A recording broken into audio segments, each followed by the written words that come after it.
उसके आगे विद्यार्थियों, इस वीडियो के आगे का वीडियो दूसरा पॉइंट है रूस की क्रांति के कारण में आर्थिक कारण।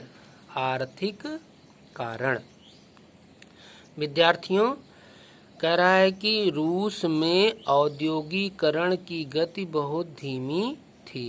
विद्यार्थियों बता रहा है कि रूस में औद्योगिकरण की गति बहुत धीमी थी, जिसमें देश की गरीबी और बेकारी में लगातार वृद्धि हो रही थी। कह रहा विद्यार्थियों रूस में उद्योगकरण बहुत धीमा था, औद्योगिकरण रूस का बहुत धीमा था, जिसके वजह से देश की गरीबी और बेकारी में लगातार वृद्धि हो रही थी। लोग बेरोजगार हो रहे थे, गरीबी बढ़ रही थी और यह चीज़ बढ़ती ही जा रही थी, कहीं भी रुकने का नाम नहीं ले रही थी। कारखानों में काम करने वाले मजदूरों को, विद्यार्थियों कह रहा है कि जो कारखाने थे उनमें काम करने वाले मजदूरों को बहुत कम मजदूरी प्राप्त होती थी। कारखाने में जो मजदूर काम किया करते थे उनको बहुत कम मजदूरी दी जाती थी। दूसरी ओर करा विद्यार्थियों जब बहुत कम मजदूरी प्राप्त होती थी मजदूरों को कारखानों में काम करने वाले, दूसरी ओर लगातार होने वाले युद्धों के कारण रूस आर्थिक संकट में फंस चुका था। विद्यार्थियों उस समय कह रहा है कि लगातार जो युद्ध हो रहे थे उस युद्ध में रूस भी हिस्सा लेता था, जिसके वजह से वह आर्थिक संकट में फंसता चला गया था और वह एक प्रकार से आर्थिक संकट में फंस गया था। और रूस का जार जनता की मदद करने के स्थान पर कह रहा है रूस का जो जार सम्राट था वह जनता की मदद करने के स्थान पर जनता पर अनेक प्रकार के अत्याचार कर रहा था।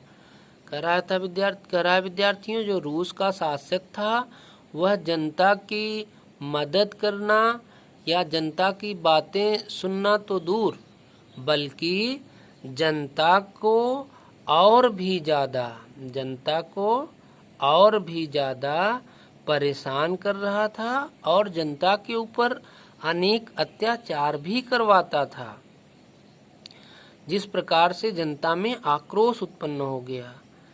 इस प्रकार रूस की जनता की गरीबी, भुखमरी और बेकारी भी रूस की क्रांति का एक प्रमुख कारण बनी।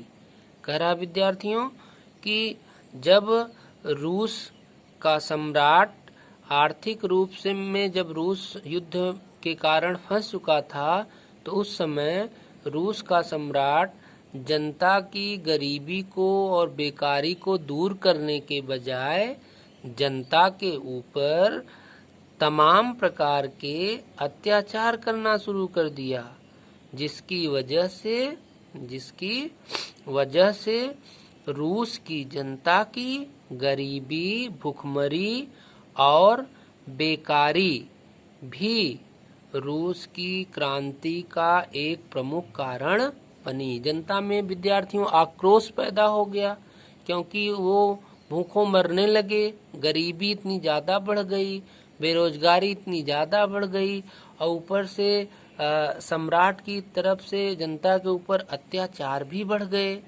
सम्राट की तरफ से जनता के ऊपर अत्याचार भी बढ़ गए, तो जिसकी वजह से जनता के सामने अब क्रांति के अलावा कोई रास्ता नहीं बचा, क्रांति करने के अलावा। तो कह रहा है विद्यार्थियों कि ये जो भूखमरी थी, बेकारी थी, अत्याचार था, गरीबी थी, जनता जो एकदम भूखमरी का शिकार हो गई थी, गरीब बन चुकी थी, अत्याचार सह रही थी, तो उसके सामने क्रांति करने के अलावा कोई रास्ता नहीं बचा था, कोई रास्ता नहीं बचा था विद्यार्थियों।